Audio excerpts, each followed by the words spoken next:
Hello students, welcome back to Prepon. We are doing a series on India by decades और post independence history के बारे में कुछ topics हमने अब तक देखे। आज हम देखते हैं कि जो इकोनॉमिक कॉन्स्टिट्यूशन ऑफ इंडिया बना, मतलब इंडस्ट्रियल पॉलिसी 1956 का जो रेजोल्यूशन पास हुआ था, उसके बारे में कुछ जानते हैं, जो बहुत बड़ा माइलस्टोन माना जाता है in the industrial development of India. तो 1950 से 60 के दशक को हम लोग देख रहे हैं। इसमें कुछ मुद्दे हमने देखे, अब इंडस्ट्रियल डेवलपमेंट के मुद्दे को आज देखते हैं। तो ये अगला वीडियो है in the series of India by decades. Indian policy industrial policy resolution 1956, it was basically shared by Mahalanobis model of economic development. PC Mahalanobis एक स्टैटिस्टिशियन हुआ करते थे जिन्होंने फाउंड किया था इंडियन स्टैटिस्टिकल इंस्टीट्यूट को, वो फाउंडर भी थे। तो उनका जो मॉडल था वो हैवी इंडस्ट्रियलाइजेशन पे हुआ करता था। तो ये कह देते हैं it was Nehru Mahalanobis model of development, जिसमें इंडस्ट्री को बहुत ज़्यादा एम्फेसिस दिया गया था।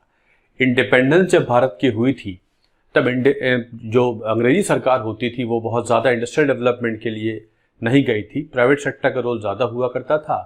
सही मायनों में देखा जाए तो सारी मशीनरी भारत में इम्पोर्ट हुआ करती थी, कुछ भी भारत में नहीं बनता था। कैपिटल गुड्स इंडस्ट्री तो डेवलप्ड बिल्कुल ही नहीं थी। इसलिए वो जो शुरुआत थी उसको आगे बढ़ाने की बहुत ज़रूरत थी। इंडिपेंडेंस के समय कुछ भी हमारे पास नहीं था, तो उसके लिए आधार एक इंडस्ट्रियल पॉलिसी 1948 भी बनी थी। लेकिन जब 48 की पॉलिसी बनी थी तब हमारे पास कोई वैसा आधार नहीं था, वैचारिक आधार जिसे कह देते हैं, क्योंकि उस समय संविधान बनना शुरू हुआ था जस्ट, और संविधान प्रोसेस में था, और अभी हमारे पास कोई पॉलिसी वगैरह है नहीं। तो वो बनाई तो गई थी उस समय, सरकार ने उस समय भी एक्शन लिए थे काफ़ी सारे, बट आगे चलकर जो आधार रखा पॉलिसी का, इंडस्ट्रियल पॉलिसी का, वो ये कहलाता है। तो it was shared by the idea of PC Mahalanobis, इसलिए पीसी महलनोबिस मॉडल भी कह देते हैं, which was suggested that emphasis should be on heavy industries would lead to economy towards a greater growth ज़्यादा कराने के लिए इंडस्ट्री पे फोकस होना बहुत ज़रूरी है। जो पहला 5 ईयर प्लान था 1951 से 56 तक, उसमें एग्रीकल्चर पे बहुत एम्फेसिस दिया गया था। तो वो जो ग्रोथ सोची गई थी वो नहीं हो पाई। इवन दो जीडीपी ग्रोथ थोड़ी बढ़ के आई थी, बट वो जो आउटकम सोचे गए थे उतने नहीं हुए थे। इसलिए एग्रीकल्चर से उतनी जल्दी रोजगार डेवलप नहीं हो पाएगा जितना इंडस्ट्री से हो जाएगा। ये सोचते हुए ये पॉलिसी बनाई गई, इसलिए इसको इकोनॉमिक कॉन्स्टिट्यूशन ऑफ इंडिया भी कह देते हैं। The objective was to accelerate Bombay plan. Independence से पहले कुछ जो भारत के उद्योगपति होते थे उन सब ने मिलाकर एक 1944 में बॉम्बे प्लान बनाया था, जिसमें पर कैपिटा इनकम को आने वाले 15 साल में दुगना करने का एक प्लान बनाया गया था। It recommended the government support for industrialisation including direct role in the production of capital goods. जो कैपिटल गुड्स होते हैं, जो मशीनें होती हैं जिनसे और प्रोडक्ट बनेंगे, उनका डेवलपमेंट बहुत ज़रूरी है। तो बॉम्बे प्लान के सोच को आगे ले जाना था। Second, economic growth through the process of industrialisation as a means to achieving a socialistic pattern of society. Socialistic pattern of society का मतलब ये कह सकते हैं कि सरकार ही सोशलिस्टिक एजेंडे को आगे ले जाएगी। वेलफेयर स्टेट है, इस समय तक तो संविधान लागू हो चुका है, directive principles of state policy भी है, और 1954 में पार्लियामेंट ने भी सोशलिस्टिक पैटर्न को अडॉप्ट कर लिया है। कांग्रेस ने भी अपने आबादी सेशन में सोशलिस्टिक पैटर्न ऑफ सोसाइटी को अडॉप्ट कर लिया है। तो सरकार के हस्तक्षेप के बिना समाज का जो उद्धार नहीं हो सकता, सर्वोदय नहीं हो सकता, और जो पैसे का कंसंट्रेशन है कुछ ही हाथों में, उसे रोकना बहुत ज़रूरी है। इक्विटेबल डिस्ट्रीब्यूशन होना बहुत ज़रूरी है। इसलिए बिना सरकार के आगे आए ये नहीं हो सकता। इससे पहले जो चल रहा था उसमें प्राइवेट सेक्टर का रोल थोड़ा ज़्यादा होता था। पहले सरकार ये कर रही थी कि जहाँ प्राइवेट सेक्टर नहीं है वहाँ सरकार काम करेगी, लेकिन यहाँ सरकार ने एक कदम आगे बढ़ के कहा कि बहुत से एरियाज ऐसे जहाँ हम काम करेंगे। तो इंडस्ट्रियलाइजेशन के आधार को रखने की ये पॉलिसी बनाई गई थी। After independence India suffered on 2 fronts. एक तो हमारे पास कैपिटल इतनी नहीं थी, उतनी कैपिटल भारत के पास नहीं है, फाइनेंस नहीं है इतना कि बड़े बड़े उद्योग लगाए जाएं, इसलिए प्राइवेट सेक्टर आगे बढ़ के नहीं आएगा, कैपिटल इतनी नहीं हुआ करती है। और दूसरा, इतना मार्केट भी भारत का इतना बड़ा नहीं है। भारत की पॉपुलेशन इस समय 41 करोड़ के आसपास हुआ करती थी, लेकिन सही ये है कि 41 करोड़ में जो 40% जो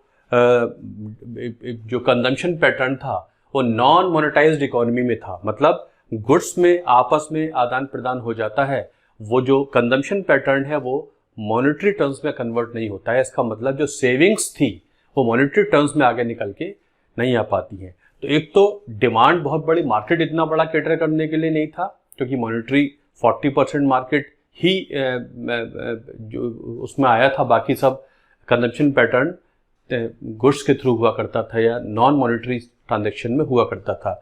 और अगर ये करना है तो इन दोनों की जरूरत बहुत पड़ने वाली है, इसलिए सरकार का हस्तक्षेप बहुत जरूरी है।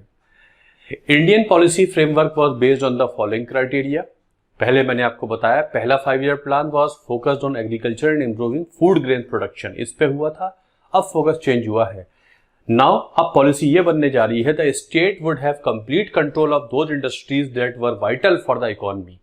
जो इकोनॉमी को आगे ले जाने के लिए, बूस्ट करने के लिए जो सेक्टर्स हैं, वहां सरकार का ही इंपॉर्टेंट रोल हुआ करेगा, सरकार की ही ओनरशिप हुआ करेगी। Private sector would have to be complementary to the public sector.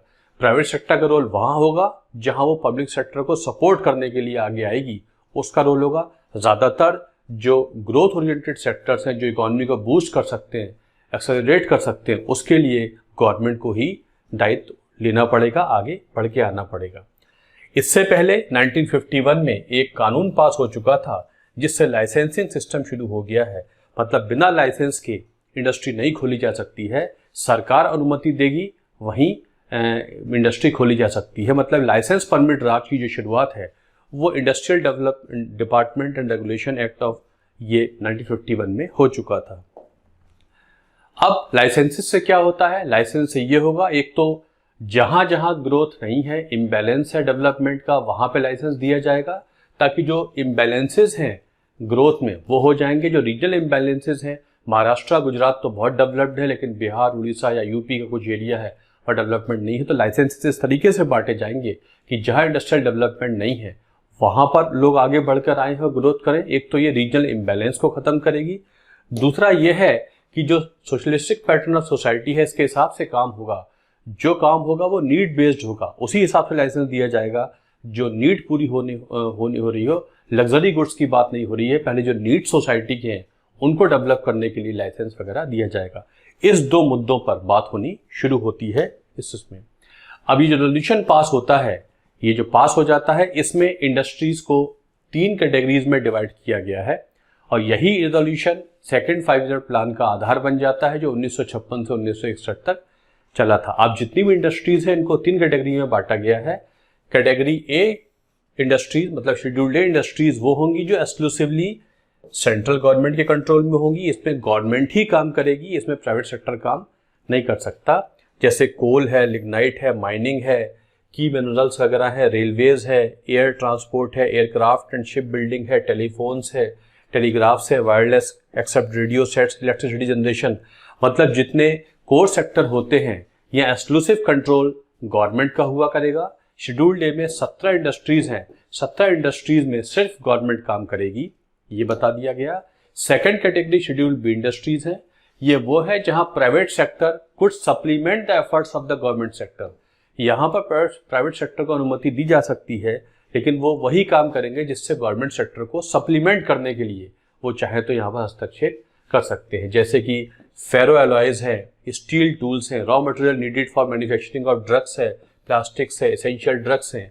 Drugs सरकार बनाएगी, लेकिन उसके लिए जो और एंसिलरी इंडस्ट्री है, सपोर्ट इंडस्ट्री खड़ी होगी, वो शेड्यूल्ड बी इंडस्ट्री है। 12 इंडस्ट्री एरियाज ऐसे हैं जहां प्राइवेट सरकारी कंपनीज के सपोर्ट में आगे बढ़कर आ सकती है। और जो बाकी है बची हुई इंडस्ट्रीज हैं, वहां पर प्राइवेट सेक्टर भी काम कर सकता है, वो प्राइवेट सेक्टर के लिए बिल्कुल ओपन है, लेकिन उनको भी इस तरीके से काम करना पड़ेगा कि जो सोशलिस्टिक पैटर्न ऑफ सोसाइटी है, जो सोशियो इकोनॉमिक एजेंडा है गवर्नमेंट का, उसके हिसाब से ही कारखाने लगाने पड़ेंगे। मतलब इस IPR 1956 ने वो जो पब्लिक सेक्टर का ओरिएंटेशन है उसे बहुत बढ़ावा दिया था और इंडस्ट्रियल डेवलपमेंट की सारी जिम्मेदारी सरकार अपने हाथ में ले लेती है। सरकार के ही माध्यम से इंडस्ट्रियल डेवलपमेंट हुआ करेगा। तो बेसिकली इंडस्ट्रीज को 3 भागों में बांट दिया गया था और मेजर जो कोर इंडस्ट्रीज हैं वो सरकार ने अपने हाथ में ले ली थी, और प्राइवेट सेक्टर भी सरकार के सपोर्ट में ही काम करेगा। मतलब the whole industrial setup was government dominated based on typical you can say socialistic pattern. ऐसा नहीं है, टिपिकल सोशलिज्म नहीं था, सोशलिस्टिक पैटर्न था जिसमें प्राइवेट सेक्टर का रोल तो है बट सपोर्ट में रोल है। टिपिकल लिबरलाइजेशन जो बाद में 1991 में हुआ वो नहीं था। गवर्नमेंट ही इस चीज़ को आगे लेकर जाएगी। इसके साथ साथ इस रेजोल्यूशन में ये भी हुआ कि कॉटेज इंडस्ट्री को बढ़ावा देना भी ज़रूरी है, स्मॉल स्केल इंडस्ट्री को बढ़ावा देना ज़रूरी है। स्मॉल स्केल इंडस्ट्री बहुत बड़ी एम्प्लॉयर होती है। They provide immediate large scale employment, they offer a method of ensuring a more equitable distribution of national income and they facilitate the effective mobilisation of resources of capital and skill which might otherwise remain unutilised.